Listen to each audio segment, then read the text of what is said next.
یہ شعر خواجہ ابو طالب نے مکہ شریف میں کہا ہے جب وسلم وہاں تھے اور وہ بھی حیات تھے. اب یستسقل غمام بوجہ، سفید چہرے والا جس کی چہرے سے بادل بھی سیراب ہوتے ہیں. سمال الیتامى عصمۃ للارامل، جو یتیموں کا والی ہے اور بیواؤں کا وارث ہے. یہ اس وقت کہا، یعنی آپ اس دور سے، یعنی جب آپ یہ سمجھیں ابھی دعوی نبوت یا پیغمبری کا ظہور نہیں ہوا تھا، اس سے پہلے سے. پھر بعد میں تو اس میں اضافہ ہوتا گیا، پھر تو پورے عالم کے جتنے مظلومین تھے وہ آپ کے گرد جمع ہو گئے، وہ پورے عالم پر چھا گئے.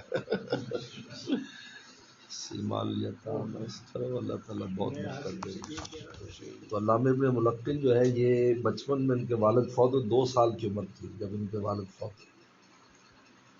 وہ فوت ہونے سے پہلے انہوں نے اپنے، یہ گاؤں میں رہتے تھے، شہر کے ایک دوست کو بلایا، یہ میرا بچہ اور اس کی ماں کی آپ نے کفالت کرنی ہے.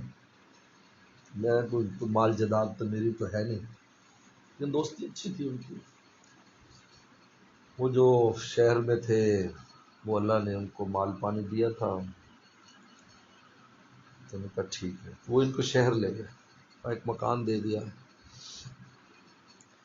اور ابن ملقن جو ہے نا، وہ جو ان کے وہ تھے، یہ دوسرے جو وصی تھے، وصی جن کی وصیت کی تھی، یہ وصی ان کا یہ حافظ تھے. یہ فجر کے بعد بچوں کو فی سبیل اللہ پڑھاتے تھے. تو ملقن تلقین سے، پڑھو الف، پڑھو الف، پڑھو الف، پڑھو با با، اس کو تلقین کہتے ہیں عربی زبان. اس لیے ملقن یعنی اس کے نام سے مشہور ہو گیا آپ نے، اس مسیح کے نام سے. اصل باپ اور ہیں. خیر انہوں نے دیکھا کہ بچہ ہوشیار ہے، پڑھنے والا ہے، تو اس پر بہت خرچہ کیا. پورے اسلامی ممالک میں جہاں جہاں اس نے جانا تو جا، حدیث کا علم لینے کے لیے جاتے رہے. پھر اس کا بھی وقت آخر آنے لگا تو اس نے ایک مارکیٹ بنائی.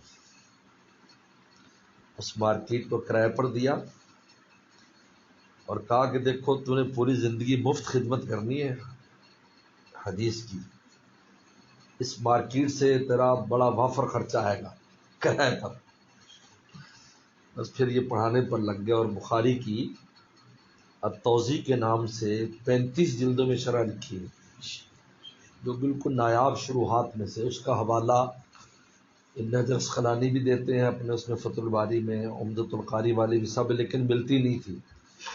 قطر والوں نے شائع کی سب سے پہلے. ہاں جی، کیونکہ اس پر خرچہ بہت تھا جی، بہت خرچہ تھا، کیونکہ بہت پرانا نسخہ تھا. اس نسخے سے پھر قطر والوں نے وہ 35 جلدیں شائع کی.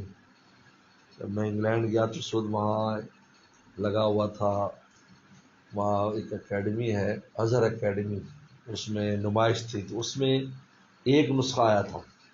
تو میں نے تو پہلے معلومات میں تھی، تو میں ویسے گیا، وہاں ہمارے ایک شاگرد بھی کام کرتے ہیں، تو میں نے کہا یار یہ نسخہ تو بھائی یہ تو کہاں ملتا ہے، یہاں میں نے دیکھ لیا. تو انہوں نے کہا جی اس پر بہت ریکویسٹ آئی ہیں اس نسخے کے لیے.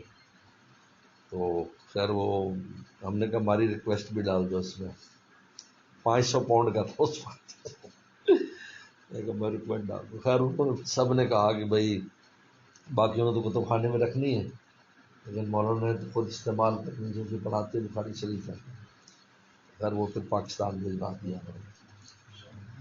تو میں کبھی سوچتا ہوں کہ وہ آدمی، یعنی آج تک اس کے لیے صدقہ جاریہ ہے جس نے ان کے لیے انتظام کیا. اور ابن حجر اسقلانی بہت اونچے درجے کا آدمی ہے، لیکن وہ اتنے حوالے دیتا ہے کہ جگہ جگہ قال ابن ملقن، اور اس کی توجیحات بھی بڑی عجیب ہیں. تو حیرت زدہ رہ جاتا آدمی جس کے شاگردوں میں اتنا بڑا انسان پیدا ہوا ابن حجر اسقلانی. اور بھی کئی امام سخاوی وغیرہ بڑے، سب ان کے شاگرد ہیں ابن ملقن کے. ساری زندگی اس پر لگا دی. یہ ایسے انتظامات اہل علم کے لیے کہ جس سے وہ فراغ البالی سے خدمت دین کریں. میں عرب میں جانا ہوتا ہے، ہمارے بہت عرب دوست ہیں، ابھی بھی یہ گئے تھے ایک جگہ پر، پی ایچ ڈی ڈاکٹر وغیرہ بھی آئے ہوئے تھے، ان سے ہماری بات چیت ہوئی. بڑی اچھی اچھی کتابیں منظر عام پر ان کی آ رہی ہیں، پی ایچ ڈی ڈاکٹروں کی تحقیقات ہیں.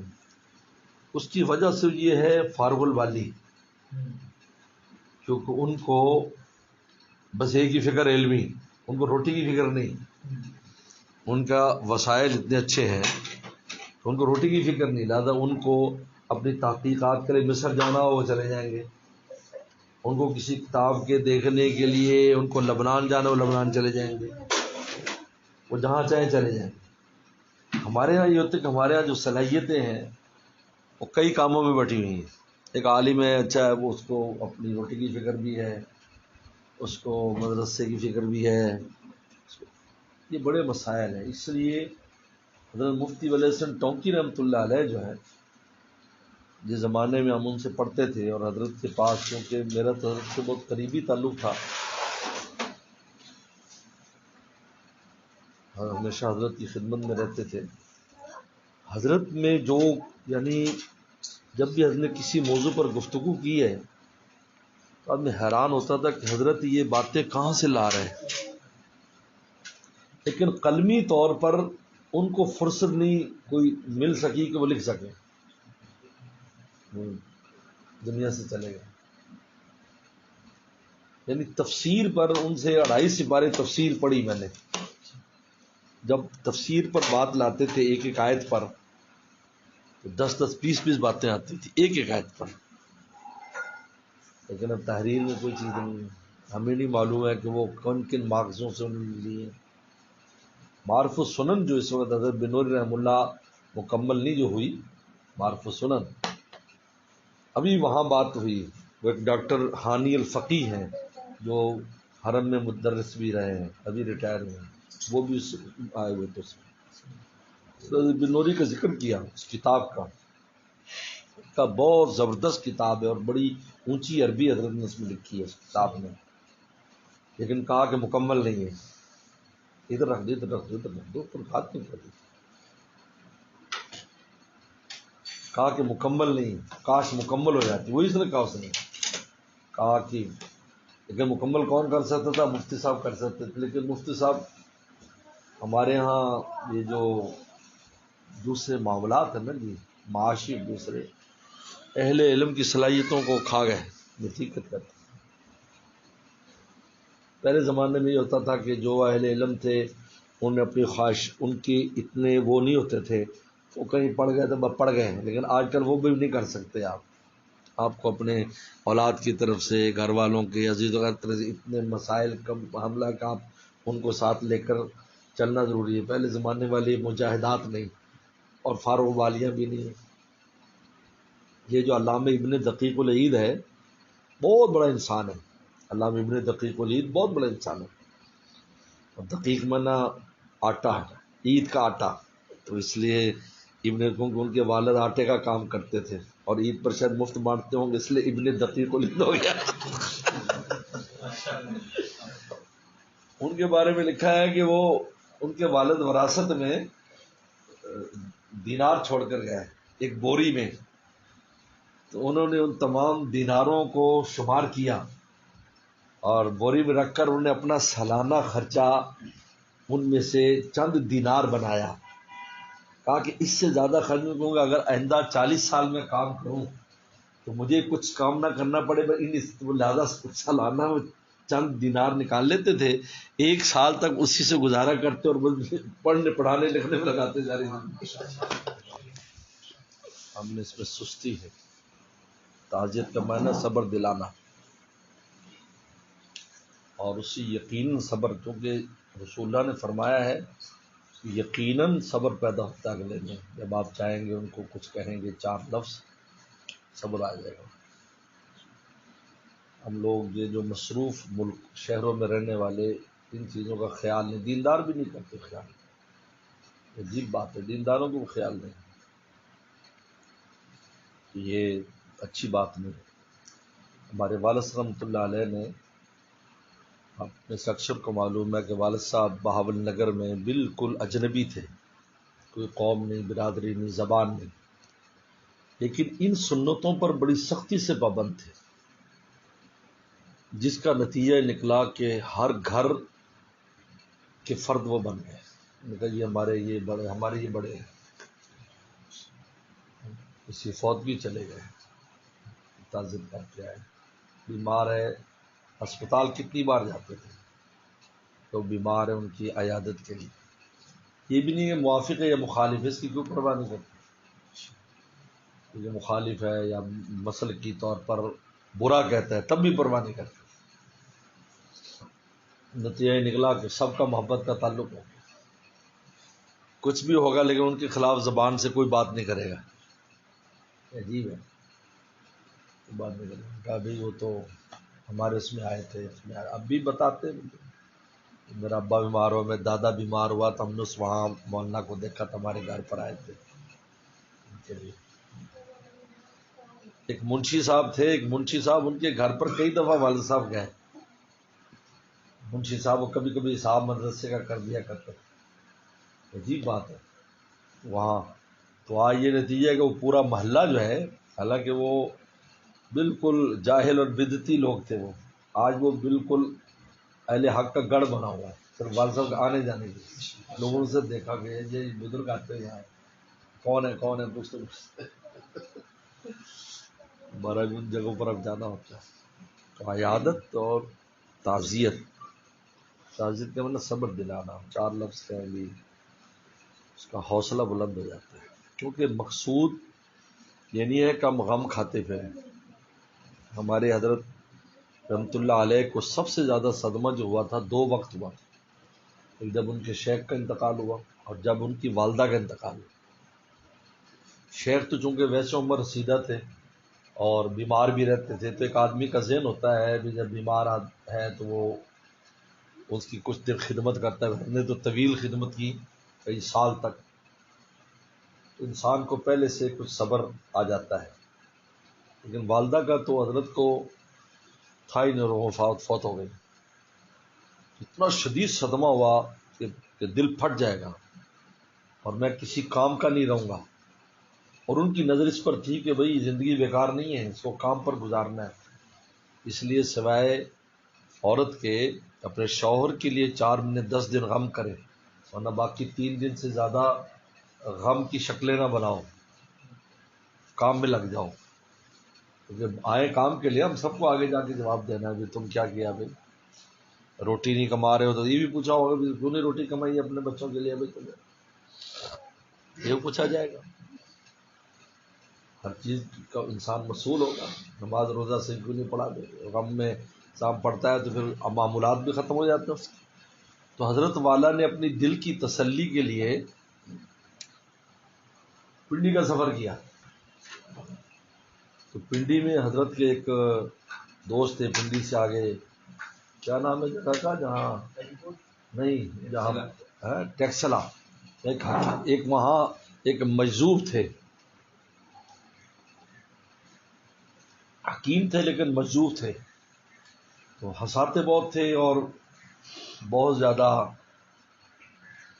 جو نا وہ پڑھتے تھے، اپنا لطیفے بھی بہت سناتے تھے. اور سادگی میں عجیب بات حضرت ان کے پاس 1 مہینہ رہے، 1 مہینہ. تو وہ اس کی حکمت کی دکان تھی وہاں ان کی، تو وہ بالکل عیسائیوں کے اسپتال کے سامنے بنائی تھی. کہتا میں روز یہ دعا کرتا ہوں اللہ میں جس نے مرنا ہو وہ ان کے اسپتال میں جائے، جس نے بچنا ہو میرے پاس آ جائے. اور ہوتا ایسے ہی تھا، ان کے پاس کوئی آتا وہ کوئی نسخہ دیتے تو ٹھیک ہو جاتا، اور وہاں جن کا وقت پورا ہوتا تو ادھر چلا جاتا تاکہ میری شہرت خراب نہ ہو. اور ان کی شہرت خراب ہوئی. عیسائی لوگ جو ہے نا یہ مشرنی لوگ ہیں، لوگوں کو عیسائیت، کیونکہ وہ پرچے ورچے تقسیم کرتے تو اس میں عیسائیت کے مریضوں. حضرت نے دیکھا کہ وہ ایک ہی انجیکشن ہے تو کپڑے کے اوپر سے لگا دیتے ہیں، ہر بندے کو انجیکشن بھی لگا دیتے ہیں. بھائی ظالم یہ کیا کرتے ہو، کوئی تم جراثیم ہو؟ کہا کہ نہیں، خالق جراثیم سے رابطہ کیا ہوا ہے. وہ کہتا ہے کچھ بھی ہوگا. حضرت 1 مہینہ دل کی تسلی کرے کہ تاکہ ایسا نہ ہو کہ غم صدمے کی وجہ سے میں کسی کام کا نہ رہوں. عجیب بات. پھر ادھر واپس آئے اور ماشاءاللہ پھر کام میں لگ گئے، پھر اللہ نے کام کہاں سے کام پہنچا دیا۔ تو تعزیت میں بھی اصل نہیں ہوتا ہے۔ خود حضرت عبداللہ ابن عباس کے بارے میں آتا ہے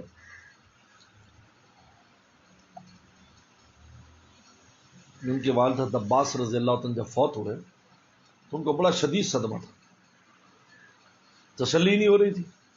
لوگ آ رہے کہہ رہے، تو گاؤں سے ایک آدمی آیا تو دیکھا بہت غمگین بیٹھے، انہوں نے کہا کہ ابن عباس آپ تو ہمارے سردار ہیں اور ہمارے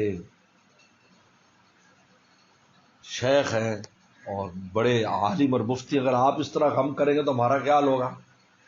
مجھ سے آپ سے ایک سوال ہے، آپ کا ابا جہاں گیا ہے وہ جگہ دنیا سے اچھی ہے یا نہیں؟ السلام علیکم، ادھر آ کرسی پر آ گئے، یہاں تو ادھر پیچھے بیٹھی کرسی پڑی، کیا آ جائے؟ وہ جگہ دنیا سے اچھی ہے یا نہیں؟ جگہ بالکل اچھی، اس لیے کہ نیک مومن انسان اور پھر وہ صحابی رسول صلی اللہ علیہ وسلم کے چچا، ان کے لیے تو آگے باہر ہی باہر ہیں۔ حدیث شریف میں آتا ہے کہ جو آدمی فوت ہوتا ہے اور اس کے ذرا بھی کوئی نیکی وہاں قبول ہوئی ہوتی ہے اور اس کو پتہ چل جاتا ہے تو 7 گنا بڑی دنیا بھی اس کو دے دی جائے تو کبھی بھی واپس آنے کو تیار نہیں ہوگا، کبھی واپس نہیں آئے گا۔ اس لیے کہ ایمان کے ساتھ مرنا اور قبولیت والا کوئی عمل وہاں پہنچ جانا، یہ بنیاد ہے ساری ترقیات کی۔ کہتے ایک عمل کی قبولیت سارے اعمال کو قبول کرا دے گی، یاد رکھیں۔ اس لیے میں نے وہاں پر مدینہ شریف میں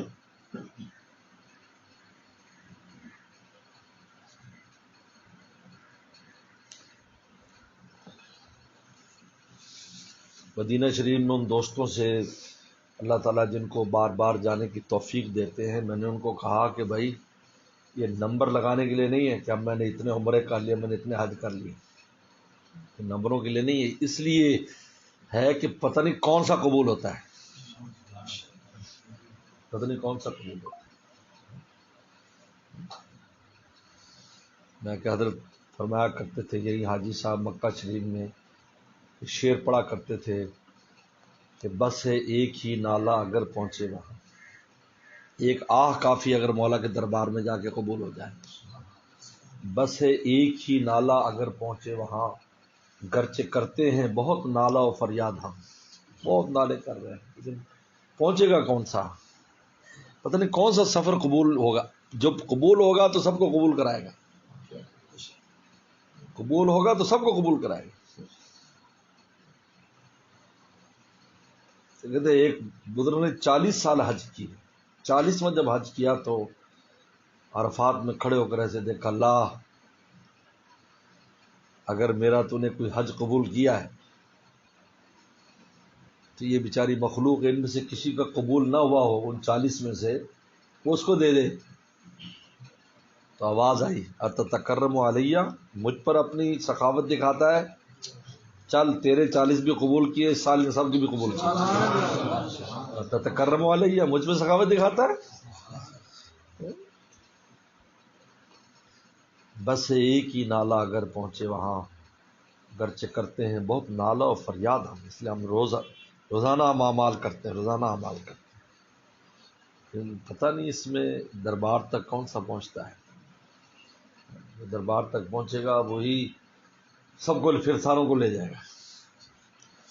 تو انہیں پوچھا کہ آپ یہ بتائیے کہ آپ کے والد جہاں گئے ہیں وہ اس دنیا سے جگہ اچھی ہے یا نہیں؟ میں نے کہا یقیناً اچھی ہے۔ لیکن اچھا آپ کے والد کے مرنے کے بعد جو صبر پر اجر ملا ہوگا وہ اجر آپ کے لیے اپنے آپ کے ابا سے اچھا ہے یا نہیں؟ اللہ تعالیٰ فرماتے ہیں نا خود، وبشر المؤمنین، خوشخبری دے دیجیے، بشر الصابرین، صبر والوں کو۔ انہوں نے کہا اچھا ہے، تو کہا کہ پھر آپ ہی فیصلہ کریں، غم کس بات کا؟ حضرت کا چہرہ کھل گیا اور میں اس گاؤں والے نے 2 لفظ میں میری تسلی کرائی۔ تو تعزیت کی جو سنت ہے اس کا اہتمام کرنا چاہیے۔ ہم دیکھو دیر پار بھی ہو جائے، وہ 3 دن کی پابندی تو اس وقت ہے جب آپ کئی قریب رہتے ہیں، اگر آپ کبھی دور ہیں تو آپ جس وقت یہ میں نے تجربہ کیا ہے. مہینے بعد ملاقات ہوئی، میں سفر پر ہوں یا ساتھ میں یا میں دور ہوں، میں کہ یار والدہ کا سنا تھا، اللہ تعالیٰ بھائی ان کی مغفرت فرمائے. تو کہتے ہیں آپ کی اس بات سے اتنی مجھے تسلی ہو گئی کہ شاید آج ہی مجھے تسلی ہوا، حالانکہ مہینے کے بعد بات کر رہا ہوں. حضرت میر صاحب رحمۃ اللہ علیہ کی ہمشیرہ کا انتقال ہوا، خانقاہ میں رہتے ہیں، بشیر انتقال ہو گیا، سب نے جنازہ پڑھا گیا. میں آیا کچھ دن کے بعد، ہفتہ دو ہفتے، تو میں سیدھا میر صاحب پاس گیا کہ میں کہا آپ کی والدہ کی وہ بہن کی خبر ملی، اللہ ان کی مغفرت فرمائے، اللہ آپ کو صبر عطا فرمائے، اجر دے. میں مولانا آپ پہلے آدمی ہیں جس نے اس تسلی کے ساتھ میری تعزیت مجھ سے، چلو میں خانقاہ میں رہتا ہوں، ہر آدمی اپنے کام میں لگا ہوا ہے.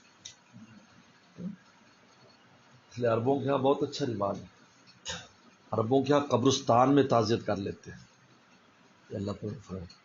اس سے اس کو وہی تسلی ہو جاتی، ملاقات تو ہو گئی نا، کوئی مصروفیت ہے نا، نہیں ملا تو کوئی بات نہیں. پھر دوسری تعزیت ہوتی وہاں جب وہ گھر پر ہوگا، جو نہیں جا سکتے وہاں چلے جاتے. مولانا عبدالحفیظ مکی صاحب رحمۃ اللہ فوت ہوئے تو میں وہیں پر تھا، جنازے میں بھی تھا الحمدللہ، میں تدفین میں بھی شامل ہوا. بعد میں ان کے بیٹوں سے اور ان کے بھائی ملک عبدالحق صاحب سے تعزیت کے لیے ان کے وہاں سب تھے، 2-4 سے.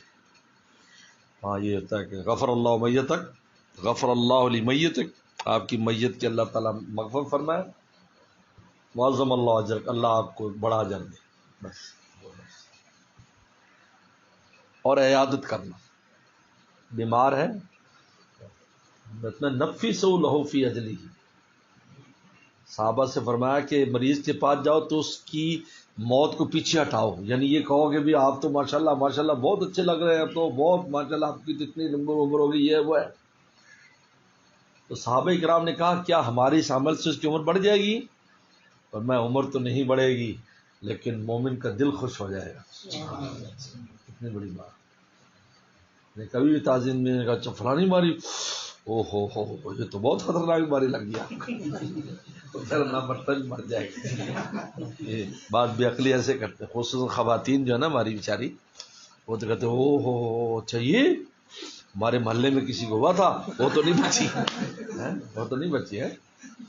جیسے ایک حکیم صاحب نے کسی کو وہ دی تو وہ مائی مر گئی، لوگوں نے مارا پیٹا اس حکیم کو. انہوں نے کہا کم بخت تو نے یہ دوائی کیوں دی؟ جو کہا کہ میں نے اپنی امی کو بھی دی تھی تو اس لیے میں نے ان کو بھی دے دی. تو کہ تیری امی کا، میری امی بھی مر گئی تھی.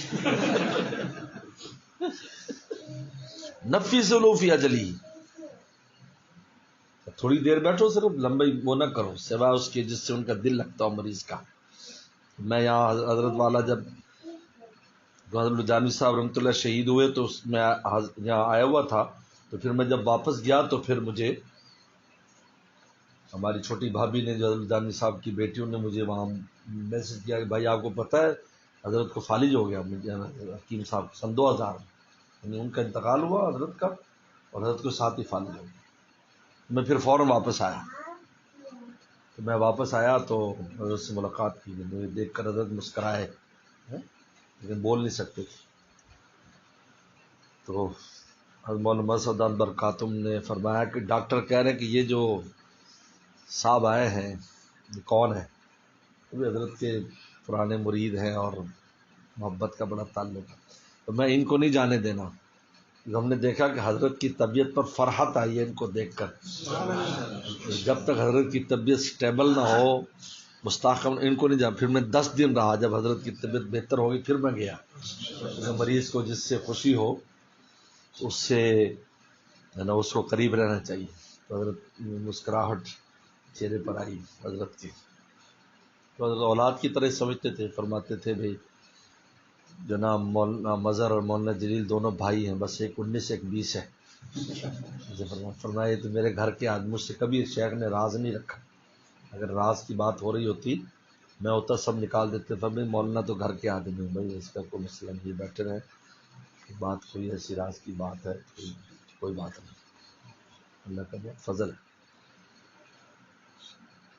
اس لیے علامہ ابن تیمیہ جب بیمار ہوئے تو جیل میں تھے، تو بہت بیمار ہو گئے، لیکن آدمی تو بہت بڑے تھے. تو بادشاہ شاہی طبیب ان کے علاج کے لیے آتے تھے، تو وہ مطالعہ نہیں چھوڑتے تھے، مطالعہ نہیں چھوڑتے۔ ابن قیم الجوزی نے جیل میں پڑھا ہے سارا، ابن قیم الجوزی نے جیل میں پڑھا ہے، تو مطالعہ نہیں چھوڑتے تھے۔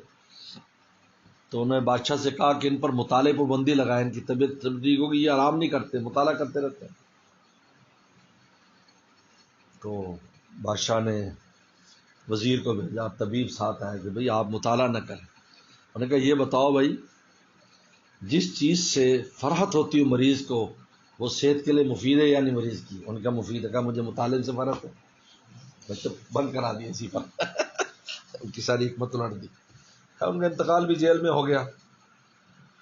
تو خیر شدائد اور مصائب آتی ہیں، تو بہرحال تو یہ جو معاشرتی سنتیں ہیں، دینداروں کو اس کا بہت اہتمام کرنا چاہیے۔ دو لفظ لکھ دو، میسج کر دو، پوچھ لو۔ بہت غفلت کرتے ہیں ہم لوگ، خصوصاً ان مصروف، ہم گاؤں دیہات والوں کے ہاں تو بہت اہتمام ہوتا ہے، لیکن ہم یہ جو شہری لوگ ہیں، تمدنی لوگ ہیں، وہ تمدن اس کا نام سمجھتے ہیں کسی کو نہ پوچھو، اپنی ذات کو پوچھو۔ یہ تمدن نہیں، اسلامی تمدن، یہ امریکن تمدن ہے کہ میاں بیوی ہوٹل پہ جاتے ہیں، دونوں اپنا اپنا بل دیتے ہیں، وہ اپنا پیسے دے گا، وہ اپنا پیسے دے گا۔ اس کو امریکن سسٹم کہتے ہیں، یہ اسلامی سسٹم نہیں۔ اسلامی سسٹم تو جڑ کر رہنا ہے۔ یہ پیغمبر سلام کی یہ بہت بڑا احسان ہے امت پر کہ انہوں نے امت کو ایسے جوڑ دیا، طبقات مختلف طریقوں سے جوڑ دیا، رشتہ داری کے اعتبار سے جوڑا، پڑوس کے اعتبار سے جوڑا، وطن اور شہروں کے اعتبار سے جوڑا، قبیلے کے اعتبار سے جوڑا، اور پھر ایمان اسلام کے اعتبار سے پورے عالم کو جوڑ دیا۔ ایسے جوڑا، کیسے جوڑ دیا؟ یہ بھائی تیری بہن ہے، یہ تیری ماں ہے، یہ تیرا باپ ہے، یہ تیرا چاچا، یہ تیرا ماما، یہ تیرا فلاں، ایسے فضائل اور صلہ رحمی کی تاکید کر دی۔ پھر اڑوس پڑوسی کر دی، اور پڑوسی میں کم از کم 4 آدمی شامل کیے، دائیں بائیں آگے پیچھے سارے پڑوسی کر دی، یہ سب پڑوسی، اور وہ آگے تک بھی سارے پڑوسی، اور محلے، اور پھر قبیلے، اور پھر اس کے اعتبار سے پھر آخر میں اسلام اور ایمان کے پورا عالم کا جسد واحد، پورے مومن ایک جسم کی طرح ہے۔ جسم کسی عضو کو تکلیف ہو، پورے جسم کو تکلیف ہوتی، پورے عالم کو جوڑ دیا۔ اب بتاؤ، جہاں اتنے جوڑ ہیں اور اتنے باندھنے کی رسیاں ہیں، وہاں ایسی زندگی بسر کرنا کہ میں ہی میں ہوں، بس میں اور میرے بال بچے، یہ کوئی زندگی نہیں ہے، اس کا نام زندگی نہیں ہے۔ زندگی تو جانور بھی گزار سکتا ہے، مومن کی زندگی نہیں ہے۔ اسی کا نام، اسی تفکرات اور اسی سوچ و بچار اور انہی حقوق کی ادائیگی کا نام ہی دراصل مومن کی شان ہے، یاد رکھو۔ اگر وہ اپنے آپ میں گم ہے، یہ نہیں ہے، تو سب کو ساتھ لے کے چلتا ہے۔ یہی مجاہدات، یہ زندگی ٹھیک ہے، تکلیف آئے گی، مشقت بھی اس میں ہوگی، لیکن اللہ تعالیٰ کو پسند ہے، اللہ خوش ہے، میرا بندہ دیکھو یہ کیا کر رہا ہے، ہر ایک کے حقوق کا خیال رکھتا ہے۔ اس لیے ہمارے حضرت والا ان لوگوں کو جن کو اللہ نے منصب دیا ہے، عالم ہے، مفتی ہے، پیر ہے، امام ہے، حضرت والا تنبیہ فرمایا کرتے تھے، تو یہ مطلب نہیں ہے منصب کا کہ تم مخدوم بنے رہو، صرف مخدوم بننے کا نام منصب نہیں ہے کہ لوگ آ کر تمہیں سلام کرتے رہے، تم خوش ہو بس، اور تم کسی کو بھی نہ پوچھو۔ تو اس میں یہ جلال الدین رومی کا شعر سنایا کرتے تھے، فرمایا کہ نیست معشوقی زلف چلیپا داشتم، تو میں معشوقی اس کا نام نہیں ہے کہ گھنگریالی زلفیں رکھ لو اور ایسے بن کر بیٹھ جاؤ کہ سب بس آپ کی چاکری کریں اور آپ کسی کی بھی دلداری کرنے کو تیار نہیں، پوچھنے کو تیار نہیں کہ تمہارا کیا حال ہے۔ نیست معشوقی کہ زلف چلیپا داشتم، درد سر بسیار باشد پاس دلہا داشتن، بہت سر درد ہے ہر ایک کی دل کی پاسداری کرنا، بہت سر درد ہے یار، یہ کیا ہے وہ کیا ہے؟ پیغمبر صاحب دیکھتے چھوٹے چھوٹے بچے آ کر اپنا مطالبہ لے آتے تھے. رسول اللہ کی ذات اقدس کو دیکھے, بادشاہ گھبرا جاتے تھے وسلم کو دیکھ کر. ایسی شان. چھوٹے بچے, آج یتیم بچے, وہ کپڑے نہیں ہیں میرے پاس, کپڑوں کا انتظام کرو. اماں کپڑے سی رہی. عید کا واقع ہے, اماں کپڑے سی رہی, بچے, عورتیں. یعنی یہ شاید ہی یہ کہیں تذکرہ آپ نے پڑھا ہو کہ وسلم فجر کے بعد بچے اور بچیاں ٹھنڈا پانی لے کر برتن میں رسول اللہ کے یہاں پاس آ جاتی تھی. آپ اس میں ہاتھ ڈالتے تھے کہ اماں نے بھیجا ہے اس میں ہاتھ ڈال دے برکت کے لیے, اب میرے گھر میں مریض ہے اس کو استعمال کرانا. یہ ہوتا تھا. آپ ایسے ٹھنڈے پانی میں ہاتھ ڈال دیتے, سردی کے موسم میں بھی. پانی تو سردی ہوتا تھا. ایسے ایسے لائن لگی ہوتی تھی بچیوں کو, ایسے بچے ایسے دربار تک ایسے رسائی رکھی ہوئی تھی. درد سر بسیار باشد پاس دل, یہ مومن کی شان ہے. ہر ایک کی پاسداری کرے, دلداری کرے. یہ نہ دیکھے وہ آپ کو کیا دیتا ہے, آپ نے جس کے لیے کرنا وہ تو خوش ہے نا. اب مولا کے لیے کرنا. آج اصل میں لوگ بس مسئلہ یہ ہے, ہم کوئی کام کرتے ہیں تو اس کا نتیجہ بھی مخلوق سے چاہتے ہیں. یار میں نے کیا تو اس نے نہیں کیا. نہیں, آپ خالق سے چاہو نا. حکم تو خالق کا اپنے پیغمبر کے ذریعے دیا, اور رسول اللہ بھی خوش ہیں آپ سے اور اللہ بھی خوش ہے. تو آپ کو تیسری خوشی کی کیا ضرورت ہے؟ وہ کچھ ہے نہیں, ہمیں اس سے کیا بحث. وہ تو خوش ہے نا جس کے لیے آپ نے کیا. آسمانوں پر خوش ہے. آپ مجھے بتاؤ, آپ کسی جانور کے ساتھ کوئی خیر خائی کریں گے تو اللہ خوش ہے یا نہیں؟ اب بتائیں. اللہ خوش ہے نا خیر خائی کرنے سے جانور کے ساتھ. اب بتاؤ وہ جانور آپ کو کیا شکریہ ادا کرے گا؟ تھینک یو کرے گا؟ بلکہ ہو سکتا ہے وہ لات مارے آپ کو, ہو سکتا ہے کاٹ لے. بتاؤ. ایک بزرگ تھے, وہ بچھو کو پانی میں گرا ہوا تو نکالتے تھے تو وہ ڈنگ مارتا تھا ان کو, وہ پھر گر جاتا تو ایسا تھا. وہ اس کو اٹھا پھر ان کو ڈنگ مارنے کی کوشش کرتا. تو کسی نے کہا کہ حضرت اس کو دیکھو, آپ پانی سے نکال رہے ہو کیونکہ پانی میں زہریلی چیز نہیں رہ سکتی, کیونکہ مر جاتی ہے, کیونکہ زہر گرم ہوتا ہے تو ٹھنڈ میں مر جاتی ہے. اور یہ دیکھو فوراً ڈنگ مارنے کی کوشش کرتا ہے. انہوں نے کہا یار یہ اس کا فعل ہے, یہ ہمارا فعل ہے. ہمارے ذمے ہے کہ اس کو بچائیں. اب اس لیے وہ اپنا کام کرے, اس نے تو ڈنگ ہی مارنا ہے. یعنی اس سے آپ اندازہ کر سکتے ہیں کہ ہم مخلوق سے اگر صلہ چاہیں گے تو ہم کوئی نیکی نہیں کر سکتے. مخلوق تو ساری مخلوق ہے. انتشبہ کبدن جائن, اور میں بھوکے جگر کو پیٹ بھر کے کھلانا سب سے افضل صدقہ ہے. اس رسول اللہ نے لفظ ایسے استعمال کیا, بھوکا جگر. تو جگر ہر زندہ جانور میں جگر ہوتا ہے, وہ انسان ہو, جانور ہو, حشرات الارض ہو, کیڑا مکوڑا ہو, اس میں جگر ہے. ایک اللہ والے پہلے بڑے تنگ دست تھے, بعد میں دیکھا کہ روٹی آسان ہو گئی کچھ, تو کسی نے کہا حضرت کون سا وظیفہ شروع کیا, ہمیں بتاؤ. تو یار ایک دن مجھے سوچ آئی کہ یہ چونٹیاں نکلتی ہیں بل سے روٹی کے لیے اور پاؤں کے نیچے آ کے مر جاتی ہیں, تو میں پھر سوکھے ٹکڑے جو بچ جاتے ہیں تھوڑے بہتے وہ میں وہاں ڈال دیتا ہوں, تو اللہ نے میری روٹی آسان کر دی. انتشبہ کبدن جائن. تو جانور آپ کو تھینک یو کہے گا؟ تھینک یو کی بجائے اسے لات لگائے گا, دانت کاٹ لے گا. بلی کتا کرو, ہو سکتا ہے آپ ہی کے اوپر پڑ جائے. لیکن ہمیں حکم ہے تشبیہ کب بھوکا ہے تو آپ کھلاؤ, پیاسا ہے تو پانی پلاؤ. کتے کو پانی پلایا بخشش ہوگی کنجری کی, جنت میں چلی. یہ ہے درد سر بسیار باشد پاس دل ہا داشتہ. ہم نے اپنے والد صاحب رحمۃ اللہ علیہ کو دیکھا, تمام بزرگوں کو دیکھا. ہمارے حضرت شاہ حکیم مختصر صاحب رحمۃ اللہ علیہ خود میر صاحب نے بتایا اور لکھا بھی کس جگہ پر, ہر مہینے پیسے بھجوایا کرتے تھے. اب اللہ نے فرصت دی, بھائی ہندوستان بھیجو, بھائی فلاں جگہ بھیجو, منی آرڈر بھیجتے تھے.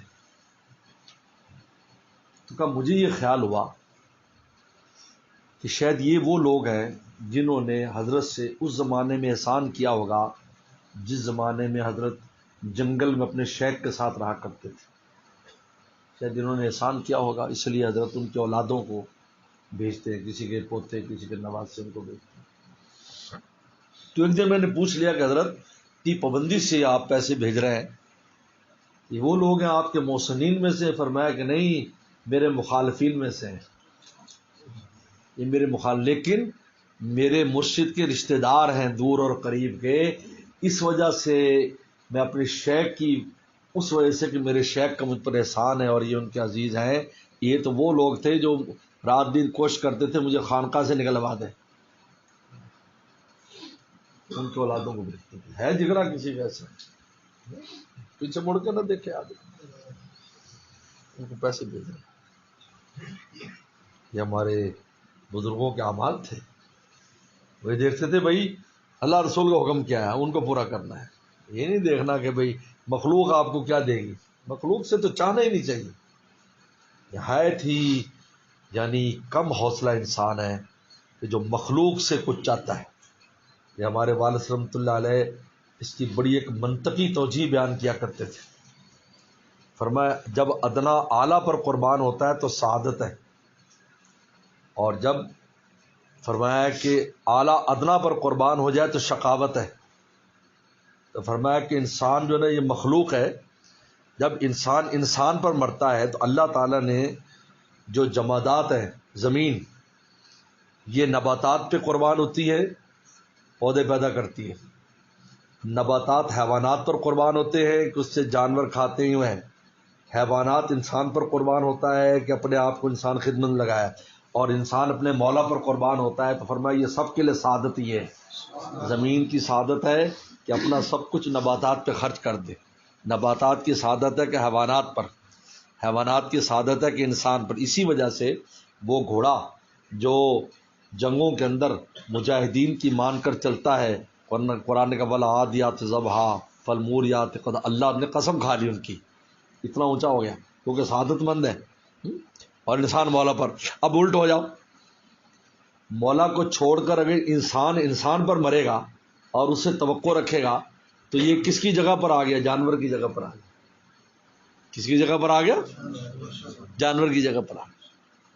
اور اگر جانور کو مقصود بنائے گا، جیسے گائے کو پوجتے ہیں تو یہ نباتات کی جگہ پر آ گئے، اگر نباتات کو پوجتے ہیں جیسے بعض درختوں کی عبادت کرتے ہیں تو یہ جمادات کی جگہ پر آ گئے، اور اگر جمادات کو پوجتے ہیں، بت بنا کر پوجتے ہیں تو اسفل سافلین، وہ سب سے نیچے چلا گیا۔ اب آپ بتاؤ انسان انسان پر مرے، حضرت والا فرماتے ہیں کہ انسان ہے نا وہ انسان پر مرتا ہے، فانی فانی پر مرے، تو فرمایا کہ یہ فانی کو چاہیے باقی پہ مرے، فانی کو چاہیے باقی پہ مرے، فانی پہ نہ مرے۔ کیا ظلم کر رہا ہے کہ دم حسینوں کا بھر رہا ہے، مرنے والوں پہ مرتا ہے، مرنے والوں پہ مر رہا ہے، بلند ذوق نظر نہیں۔ اللہ عمل کی توفیق عطا فرمائے۔